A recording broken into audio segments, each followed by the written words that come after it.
ഒരാളെയും വിശ്വസിക്കരുത്. പ്രത്യേകിച്ച് ഇന്റർനെറ്റിലുള്ള ചില തെണ്ടികളുണ്ട്. ഒരിക്കലും വിശ്വസിക്കരുത്. പണ്ടത്തെ പരിപാടിയില്ലേ, ഡിവൈഡ് ആൻഡ് കോങ്കർ. രണ്ടാൾക്കാരെ കൊണ്ട് അടുപ്പിക്കുക, അതിൻ്റെ ഇടയിൽ കൂടെ ചോര കുടിക്കുക. ഇതന്നെയാണ് ഇവന്മാരുടെ പണി. പണ്ട് ചോരയാണെങ്കിൽ ഇപ്പം അത് ഡോളേഴ്സിലാണെന്നുള്ളൂ. 2-3 എക്സാമ്പിൾ പറഞ്ഞാൽ പെട്ടെന്ന് കാര്യം മനസ്സിലാവും. പിന്നെ ഇതിൽ നല്ല ഒത്തൊരുമയാണ്, ആർക്കും പരാതിയൊന്നും ഉണ്ടാവില്ല. കാരണം എല്ലാ ആൾക്കാരും ഉണ്ട്. ലെഫ്റ്റ് വിങ്ങും ഉണ്ട്, റൈറ്റ് വിങ്ങും ഉണ്ട്, ജൂസ് ഉണ്ട്, മുസ്ലിംസ് ഉണ്ട്, എക്സ് മുസ്ലിംസ് ഉണ്ട്, എല്ലാവരും ഉണ്ട്. വി ദ്രവീഡിയൻസ് എന്ന് പറഞ്ഞിട്ടുള്ള ഒരു പേജ്. അതിൽ പുള്ളിയുടെ ബയോയിൽ കൊടുത്തിരിക്കുന്നത് എന്ത് ഐഡിയോളജീസ് ആണ് പുള്ളി വിശ്വസിക്കുന്നത് വെച്ച് കഴിഞ്ഞാൽ പെരിയാർ, അംബേദ്കർ, അണ്ണ. അപ്പൊ നമ്മൾ എന്താ വിചാരിക്കുക, തമിഴ്നാട്ടിലുള്ള ഏതോ തമിഴ്നാട്ടുകാരനാണ് ഇത് അക്കൗണ്ട് എന്നല്ല വിചാരിക്കുക. ഇത് ഇന്ത്യക്കാരൻ്റെ അക്കൗണ്ടേ അല്ല. ഇതിലെ പോസ്റ്റുകളൊക്കെ ആന്റി ബി ജെ പിക്ക് എതിരാണ്. സംഭവം നോക്കുമ്പോൾ ആബിദ് ഹസൻ എന്ന് പറഞ്ഞിട്ടുള്ള ഒരു ബംഗ്ലാദേശുകാരനാണ് ഈ അക്കൗണ്ടിന്റെ പിന്നിൽ. വിത്ത് പ്രൂഫ് ആൾക്കാർ ഇത് കണ്ടുപിടിച്ചിട്ടുണ്ട്. അടുത്തത് ഫാത്തിമ ഖാൻ എന്ന് പറഞ്ഞിട്ടുള്ള ഒരു അക്കൗണ്ട്. ബയോയിലെ അമേരിക്കൻ ഫ്ലാഗ് ഒക്കെ ഉണ്ട്. ജേർണലിസ്റ്റ് എന്നാണ് പറയുന്നത്.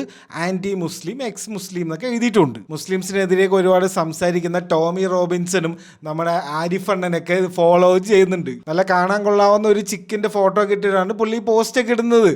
അപ്പൊ നോക്കുമ്പോൾ ഇത് അമേരിക്കക്കാരനോ അല്ല, ഒരാളോ അല്ല, ഇത് നമ്മുടെ ഇന്ത്യക്കാരനാണ്. പങ്കജ് ശ്രീവാസ്തവ് എന്നാണ് പുള്ളിയുടെ പേര്. ബീഹാർ എന്നുള്ള ആളാണ്. ഇനി അടുത്തത് മെയിൻ ആളാണ് വിവിഡ് എന്നാണ് പുള്ളിയുടെ പേര്. ഒരു ഇസ്രയേലിയാണ്. ജ്യൂസിനെ സപ്പോർട്ട് ചെയ്ത് പാലസ്തീൻകാരനെയൊക്കെ ഇല്ലാതാക്കണം എന്നൊക്കെ പറയുന്ന അക്കൗണ്ടാണ്. അപ്പം ലൈവ് അപ്ഡേറ്റ്സ് ഒക്കെ തരും. ഇസ്രയേലിന്റെ മേലെ ബോംബൊക്കെ വരുമ്പോൾ പുള്ളി പറയും, ഇതാ ഞാൻ ഷെൽട്ടറിലേക്ക് ഓടിപ്പോകുന്നു, ഇതാ ഞാൻ ഷെൽട്ടർ എത്തി എന്നൊക്കെ പറയും പുള്ളി. അപ്പൊ നോക്കുമ്പോൾ അമേരിക്കക്കാർ കയ്യോടെ പിടിച്ചു പുള്ളിനെ. അശുതോഷ് ശുക്ല എന്ന് പറഞ്ഞിട്ടുള്ള ഒരു ജാർഖണ്ഡുകാരനാണ് ഇയാൾ. ഇത് കണ്ടുപിടിക്കാൻ ഒരുപാട് ടാസ്ക് ഒന്നുമില്ല. വിവിഡിന് ദേഷ്യമൊക്കെ വന്നാൽ ഹിന്ദിയിലൊക്കെ കമന്റ് ഒക്കെ ചെയ്യും. ഈ എക്സാമ്പിൾസ് ഒക്കെ പറഞ്ഞത് ഇങ്ങനെ കുറെ ആൾക്കാർ ഇറങ്ങിയിട്ടുണ്ട്.